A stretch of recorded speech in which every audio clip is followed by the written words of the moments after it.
Okay, I'm gonna touch up some throat and gill work. Back in 2020, the hot topic was COVID. That was the #1 hot topic. I guess maybe a good runner-up of the #2 hot topic was, where do you find this stuff here at? Because it became scarce. Yep, that's right. You can go in your wife's bathroom and get you some and get yourself in all kinds of trouble. But I take this,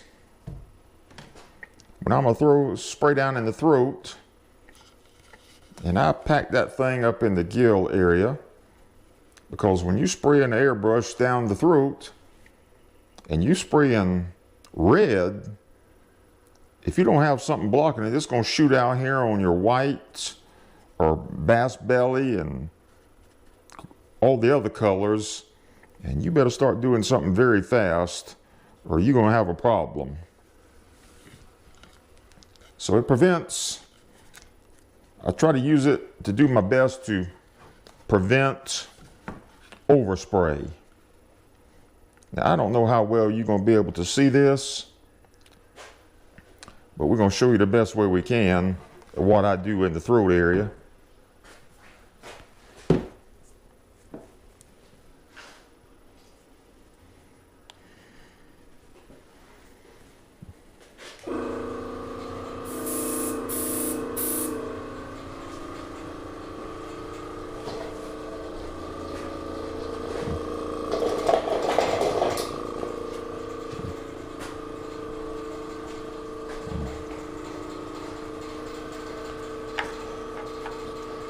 All right, let's get her on up in here. Like I said, I don't know how well you're gonna be able to see this.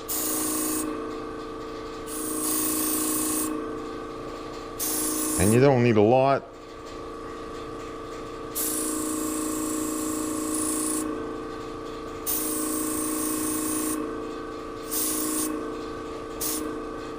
I didn't really have to do this, but I thought I would touch it up a little bit. That's all I'm gonna put in there, if you can see in there. Like I said, this is an old bass and I'm just trying to flavor him up a little bit and bring him back up to speed.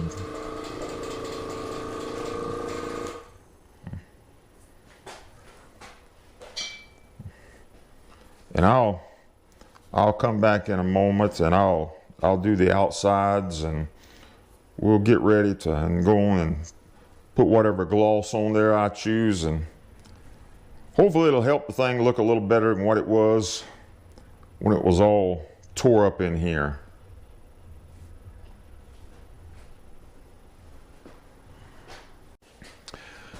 Well, here we are. I went ahead and painted those gills back there, put the red on there, and I put another color on here, a shimmering color that you probably can't see that well. They don't show up that well, but they enhance it a little bit. And now I've got some gloss that I've got mixed up that I painted, put on a bluegill that I was working on. And so, old bull bluegill, and some of my gloss I have that I use with a spray gun, some that I mix up.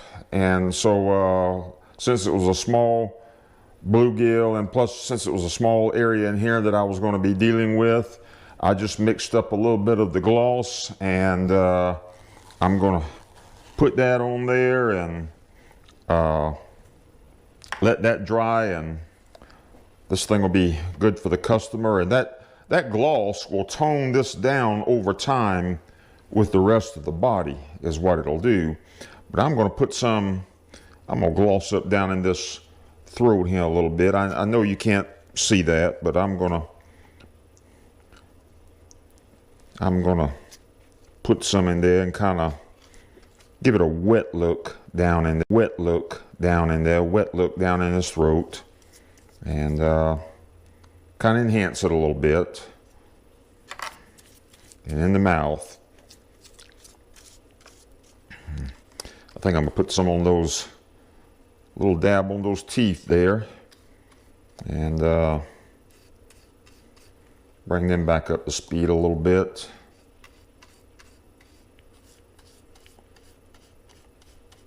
Okay, and so I'm also, and I know I have the hardest time showing you guys this, what I'm doing, but I'm gonna go ahead, I'm gonna put a little bit on these gills also, just coat a little bit on there, just for the sake of doing it.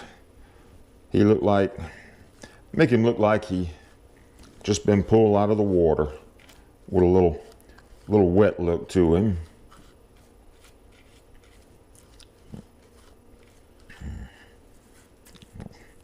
Put a little bit of back in here behind the gill plate also. And let's see, I'm gonna go ahead and do this side too. It's not as showy as the other side, of course, but I'm gonna put it on there anyway. Just a little bit, not much. Okay. All right. And now I'm gonna put the rest, I say the rest, I'm gonna put some right here where I put this white here. And like I said, when it dries and later on, and it'll turn color. A little bit of, kind of like a little off-white. It won't be as bright. It'll be more like the body there that you're looking at. But this will help coat and protect also, and it also helps give that wet look. Makes fish look like they just been pulled out of the water with a heavy wet look. Got a piece of little piece of red there that don't want that on there.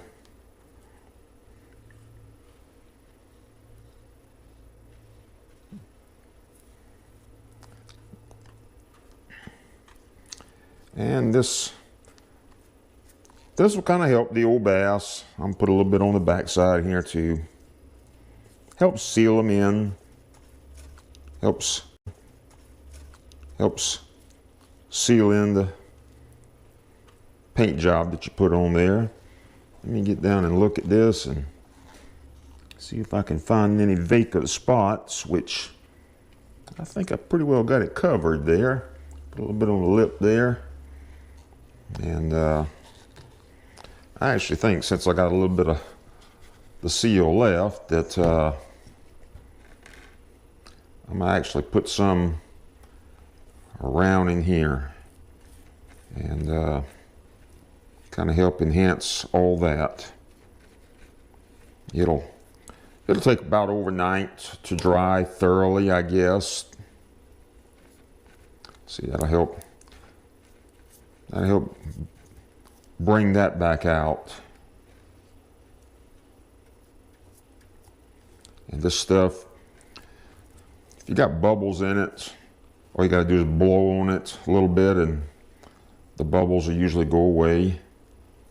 And it's self-leveling. It's a self-leveling type of gloss that just will level out on its own.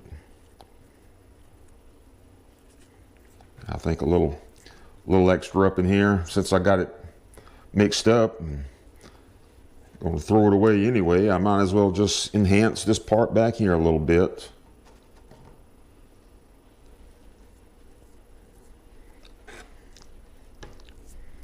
On back here and kind of bring that out a little bit. Let me lay him back down.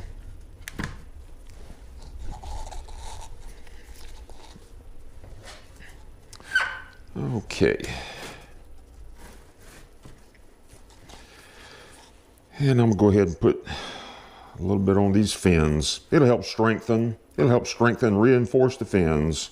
Won't hurt a thing.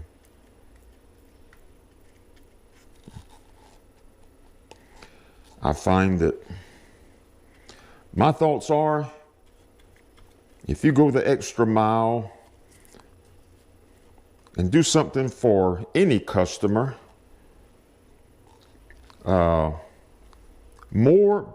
deliver more than what was promised. And if you deliver more than what was promised,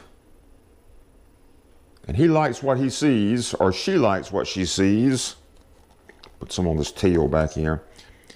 If they do,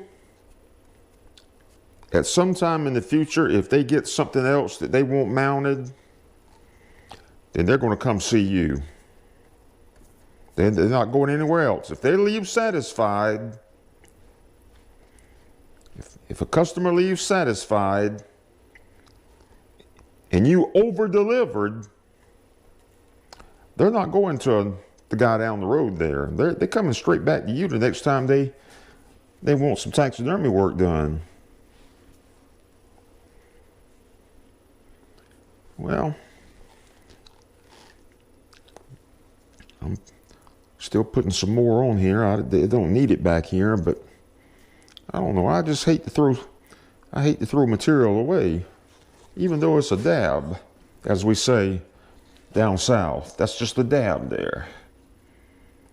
Okay, I think I'm gonna, for the most part, leave that alone and leave well enough alone. I keep saying that, but I keep spreading it.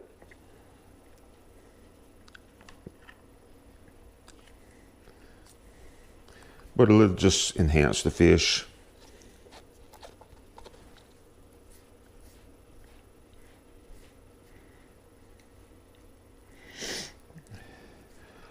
Okay, that's about it. And when that dries, I'll come back and show you guys what it turned out to look like. Let me get this bluegill that I was working on. I'm gonna show you guys the bluegill. It's old, dark, very dark bull bluegill. Bluegill, it depends on what the water you get him out of as to what color he is.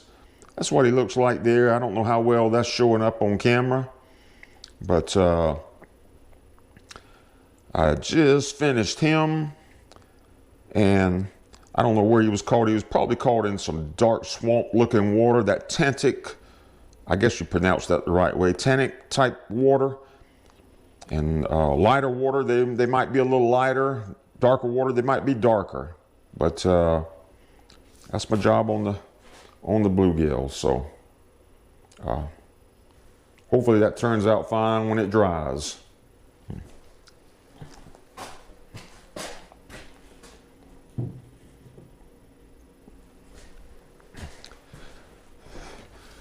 Well, I'm gonna let this old bass dry, and we'll come back and take a look at him and see how it turned out once he dries. So hope I was able to share a little something with you guys. It's not the whole 9 yards, but my channel, I like my channel for my YouTube channel for fishing and outdoors, but I thought I would share a few little tricks and tips in the taxidermy shop with you. So we'll be back in a little while once this dries. I say a little while, it'll probably be tomorrow, and I'll come back in here and show you how he turned out. See you guys tomorrow. Well, folks, there we have it. It's been almost 24 hours since we put that gloss on there. And I like to, when I put the gloss, I mean, it's tack free and everything, but when I put the gloss on there, I like for it to set at least 48 hours to be kind of rock solid hard. I noticed when I was using some of that extra gloss that I mixed up, a little spot here I missed, and I believe little area there I could have caught when I was, but I mean, I run out of gloss. So as long as it's in here, when I mix up some more to do another fish, I'll probably touch up them spots and to complete it. But like I said, it was a repair job in here, and so that gloss will tone it down to where it looks like this here later on. It'll tone it down, and so it looks pretty good, I think. You can be the judge, but that spot where all the crackling and paint was going and everything, I tried to repair it, so hopefully that's satisfactory. And thank you for watching, and I appreciate it. Got more work to do, and supposed to be around 80 in a couple of days. So I don't know. I might just have to put my boat battery on charge and hit the water somewhere and just leave this work for a day or so, and see if I can pull a bass or something in the boat. So hope you learned something by this, and I'll see you guys later on.